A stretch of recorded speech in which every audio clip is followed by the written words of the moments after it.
Hi, I'm Tim, welcome to our channel, and thanks for logging on. If you enjoy these videos, do me a favor and subscribe to our YouTube channel right here at Watchbox Reviews.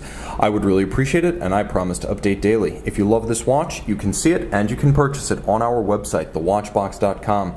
And today we're discussing a lovely 36mm Patek Philippe 5059R-001 Perpetual Calendar Retrograde Officer's Watch. This is a model that debuted in 1998 and was built right up until the beginning of 2007. A handsome and evocative officer's watch case with a perpetual calendar, automatic winding, and a retrograde date. It's also an easy watch to wear on a smaller wrist thanks to the 36mm case, a thickness of 13.4mm with a domed bezel to slide underneath any cuff. And then from lug to lug, it's a reasonable 44.6mm with a 19mm spacing between the lugs. So while the lugs create the appearance of an arcing, expansive case, this is actually a watch I can recommend for a wrist as small as 13 centimeters in circumference. So it's also a viable, complicated unisex option. The timepiece is fitted with a burgundy red, large rectangular scale alligator leather strap, and you can see it has a monotone stitch. It has a folded edge, it's calfskin on the underside, and it is a new Patek Philippe factory strap in outstanding condition. You can also see that the strap is completely unmarred from aperture to aperture, so you will have the chance to be the first to gouge it with this gorgeous full deployant clasp. And it is a filigree style wire Calatrava Cross on the buckle, internally all of high polish, red gold to match the watch. Many of the earlier 5059s were made with pin buckles, and oftentimes during the production of this watch, the deployant clasp would be an upgrade option, and this watch is so equipped. That is entirely to the advantage of the next owner. The timepiece is beautifully made and beautifully preserved. Despite the age, it appears as though it's been entirely unmolested by refinishing, and it is gorgeous in its details. Designed in the officer's watch style, the idea is to evoke the image of late 19th century and early 20th century pocket watches that would have been converted to wristwatches for military duty, specifically during the World War I era, when oftentimes simple lugs were welded straight onto the cases.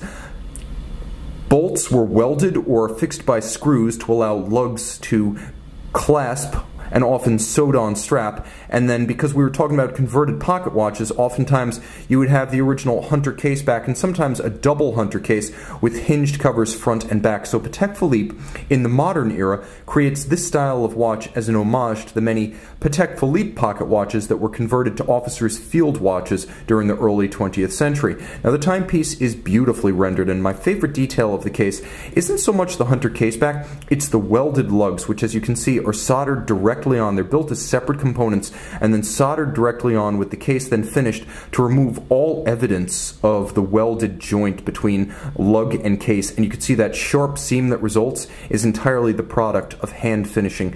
Now the timepiece is all about the dial. As much as I love the case and I love the lugs and I love the case back, this is an outstanding perpetual calendar. Drawing on Patek Philippe's own history of complicated wristwatches in the 20th century, you have a triple aperture calendar featuring the day, the month, and the leap year phase, and then you have a broad retrograding arc for the date indication. There is a moon phase down at 6 o'clock, which has a correction interval of 122 years, so you need to correct it once every 122 years. The perpetual calendar need not be corrected until the year 2100, so it can deal with irregular length months, and it can deal with leap years. Also note center seconds, not always a given on Patek Philippe perpetual calendars. The dial has a lovely set of concentric calibrations, starting outboard with the seconds and minutes, moving inboard to the Roman numerals, and then finally you have an inboard track that contains the moon phase as well as the retrograde scale. Turning the watch over, you can see inside the caseback that it is indeed a reference 5059. You can also see the glorious perpetual calendar,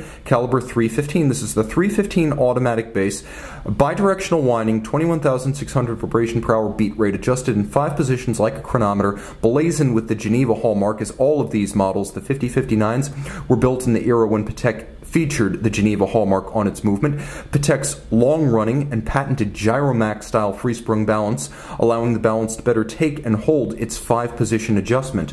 The movement is immaculately decorated, 31 jewels, every single one of which that's visible features a mirrored, let's see if we can get a little closer and show this to advantage, but you can see that there is a mirrored well every sink for jewels and screws hand chamfered, and the same finish applied to the edge of every bridge. It has that mirrored anglage, perfectly aligned Cote de Genève across the bridges, laid down with an abrasive wheel the old-fashioned way. Circular Cote de Genève on the rotor. There's a micro spiral pattern engine-turned perlage on the center of the rotor, and then you can see on the base plate there's still more larger engine-turned perlage on the base plate of the watch. All of the screw heads are black polished, their slots are chamfered, and their circumference entirely beveled. This is as good as Geneva watchmaking gets.